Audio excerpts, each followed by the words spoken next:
बिजली कब्बी और कालू कौवा तो एक एक्सीडेंट में मर चुके थे और बिजली की एक बेटी और एक बेटा था। कालू की माँ बिजली की बेटी को बिल्कुल भी पसंद नहीं करती थी। अरे रखो रखो, ये फल तो मैं अपने चक्कू बेटे के लिए लाई हूँ। दादी माँ, आप हर बार कोई भी अच्छी चीज भाई को ही देती है और मुझे तो सिर्फ सूखे दाने ही देती है। तेरा भाई बड़ा होकर कमा कर लाएगा और हमारे बुढ़ापे में सहारा बनेगा और तुम तो पराए घर चली जाओगी। दादी माँ, जो आपका कहना अभी नहीं मानता वो बड़ा होकर क्या मानेगा। तभी जग्गू भी बाहर से खेलकर घर आ जाता है। अरे कहाँ है मेरा भोजन, कहाँ है? लाओ, मुझे बहुत भूख लगी हुई है। ये लो मेरे बेटे, आज मैं अपने बेटे के लिए मीठा फल लाई हूँ। जग्गू कौवा बिजली का बेटा वो फल लेके खाने लगता है और कालू की माँ हर रोज की तरह बिजली कब्बे की बेटी को 5 चने के दाने देती है, क्योंकि वो बेटी थी और जग्गू बेटा। इसलिए कालू की माँ बेटी और बेटे में बहुत फर्क करती थी। जग्गू कौवा रोज रोज किसी न किसी पक्षी से लड़ाई करता, जैसे वो आज बुलबुल के छोटे बच्चे से लड़ रहा था। ये पेड़ मेरा है, तुम यहाँ क्यों बैठे हो? इस जंगल के सारे पेड़ हमारे साझे हैं, मैं बैठूंगा यहाँ। इस बात पर लड़ाई शुरू होती है और जग्गू कौवा गुलगुले को बहुत मारता है। शाम होते ही जग्गू कौवा अपने घर आता है। वहाँ पर लाली और कालू की माँ उसका पहले से ही इंतजार कर रहे थे। और जग्गू बेटे, आज तुमने फिर लड़ाई की, क्यों मारा उस बुलबुल के बेटे को? अरे दादी, वो मेरे पेड़ पर बैठा था और मैंने मना किया तो उसने लड़ाई शुरू कर दी। अच्छा हुआ मेरे बेटे, तूने सही किया। मेरा बहादुर बेटा ऐसे थोड़ी ना ही लड़ेगा।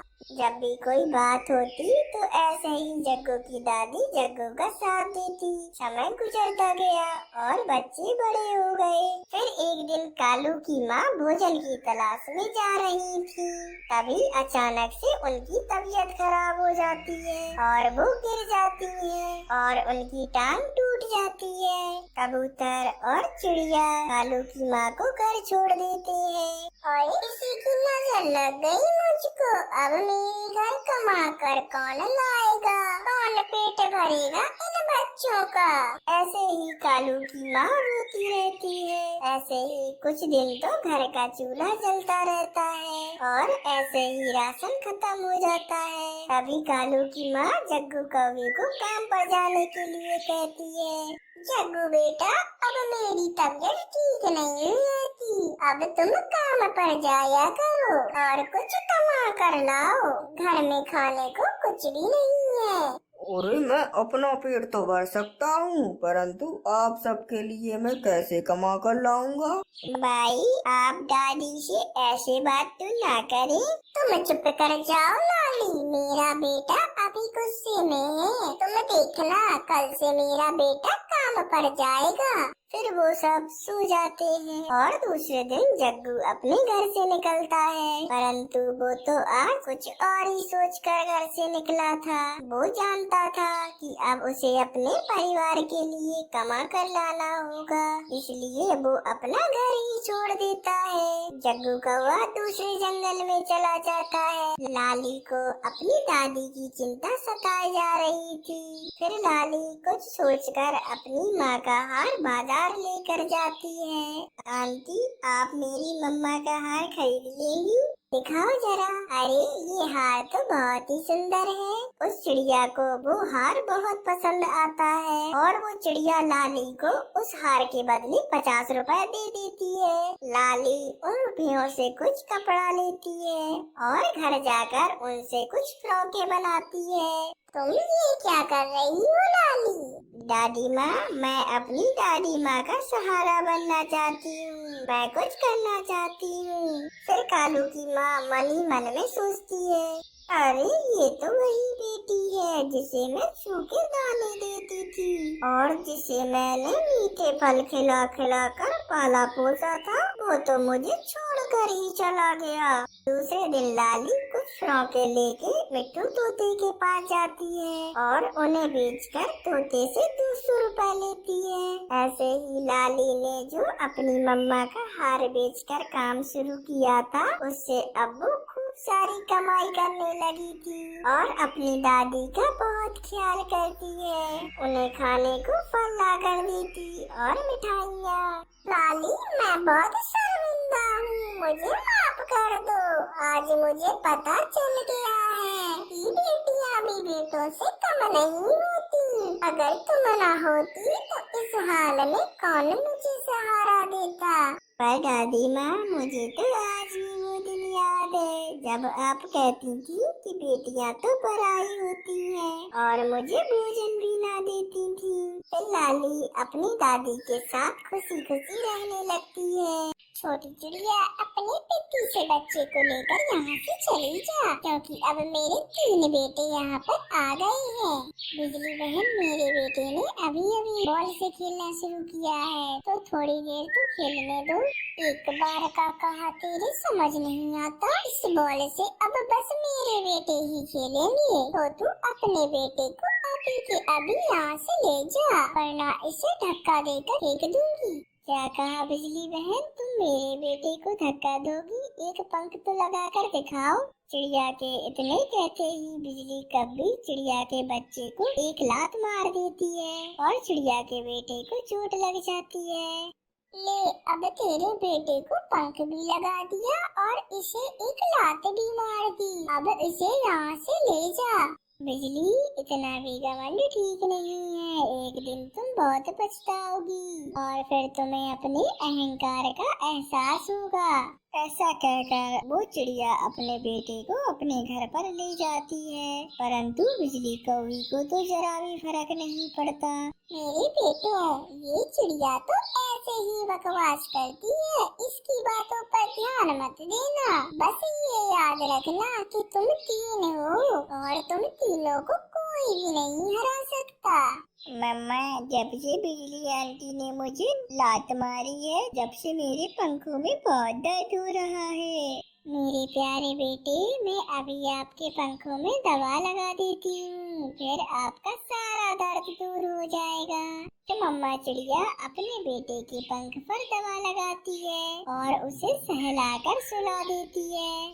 चिच्चू अब सो गया, मैं अब जल्दी से भोजन की तलाश में चली जाती हूँ।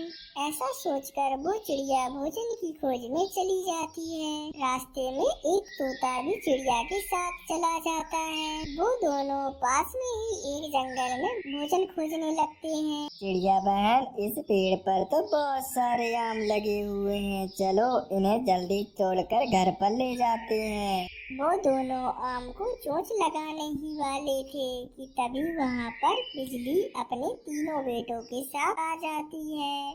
रुक जा तोते, रुक जा, इन आमों को छूना भी मत। क्यों बिजली, हम इन आमों को क्यों नहीं छू सकते? क्योंकि ये सारे आम हमारे हैं, तो तुम दोनों यहाँ से चले जाओ। पर बिजली, पहले तो हम यहाँ पर आए थे, अब हम तो आम लेकर ही जाएंगे। पहले यहाँ पर कोई भी आया हो, पर यहाँ तो सिर्फ मेरा ही राज्य है, तो तेरी भलाई बस इसी में है कि तू यहाँ से चुपचाप चला जा, वरना मुझे अच्छे से आता है तुझे भगाना।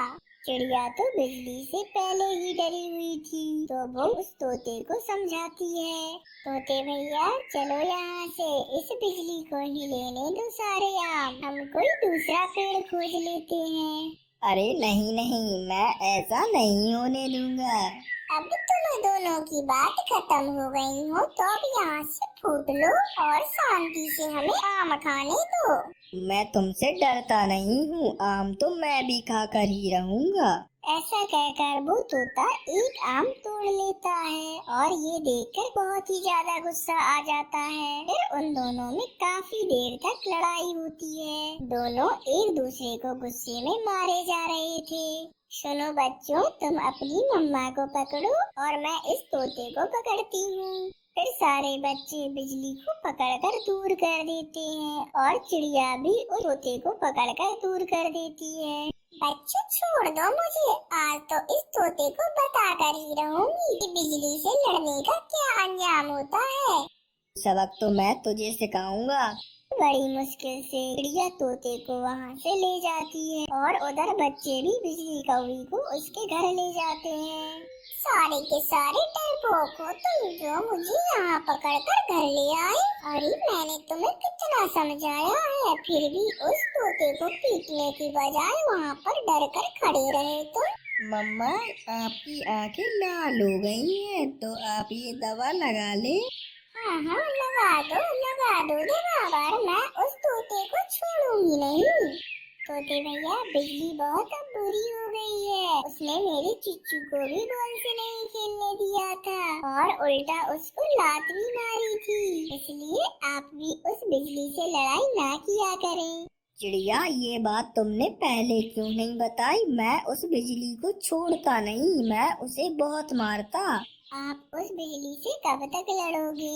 अभी तो उसके बच्चे बहुत छोटे हैं और जब उसके बच्चे बड़े हो जाएंगे तो वो बिल्कुल अपनी मम्मा की तरह ही हो जाएंगे और फिर आपसे बैर बांध लेंगे। चिड़िया ऐसे ही उस तोते को समझा देती है। अगले दिन बिजली के पैरों में और पंखों में दर्द हो रहा था, इसीलिए वो अपने बिस्तर से हिल भी नहीं पा रही थी। मम्मा, आज आप घर पर ही रहे और हम लोग जंगल से जाकर भोजन लाते हैं। ठीक है, आज तुम लोग ही भोजन लाओ, लेकिन बस याद रखना कि जैसे मैं भोजन लाती हूँ वैसे ही लाना। ठीक है मम्मा, हमें सब पता है, हम भोजन छीन कर ही लाएंगे। बस आप हमें ये बता दो कि आपको कौन सा फल खाना है। शाबाश मेरे बेटे, अब जाओ और मेरे लिए एक मीठा सा तरबूज लेकर आना। अपनी मम्मा के कहे अनुसार वो तीनों जंगल से बाहर चले जाते हैं और तरबूज को ढूंढने लगते हैं। भैया, वो देखो, एक छोटा बच्चा तरबूज खा रहा है। चलो और उससे वो तरबूज छीन लो और उसे अपन घर ले जाते हैं। वो तीनों बच्चे नहीं जानते थे कि वो बच्चा चील का है और उसके पास जाकर छीन लेते हैं। चील का बेटा जोर जोर से रोने लगता है। अपने बेटे के रोने की आवाज सुनकर वहाँ पर उसकी चील मम्मा आ जाती है। तुम छोटे कहो की इतनी हिम्मत जो मेरे बेटे को रुलाया और उससे तरबूज भी छीन लिया। मैं तुम लोगों को अभी बताती हूँ। अरे, हम ये तरबूज अपनी मम्मा के लिए ले जा रहे हैं, तो आप अपने बेटे के लिए कोई दूसरा फल ढूंढ ले। छोटे कब्बो, तुमको हमसे डर नहीं लग रहा? मैं एक खूंखार चील हूँ और तुम मेरे घोंसले में ही बैठे हो। आप कोई भी हो, हमें आपसे डर नहीं लगता। बस आप हमें ये चुपचाप तरबूज ले जाने दो। बड़ी मुश्किल से तो ये एक तरबूज मिला है और इसे तुम कब्बे ले जाओगे तो मेरा बेटा क्या खाएगा फिर? ऐसा कहते हुए ही वो चील आगे बढ़ती है और एक एक करके उन तीनों को नीचे फेंक देती है।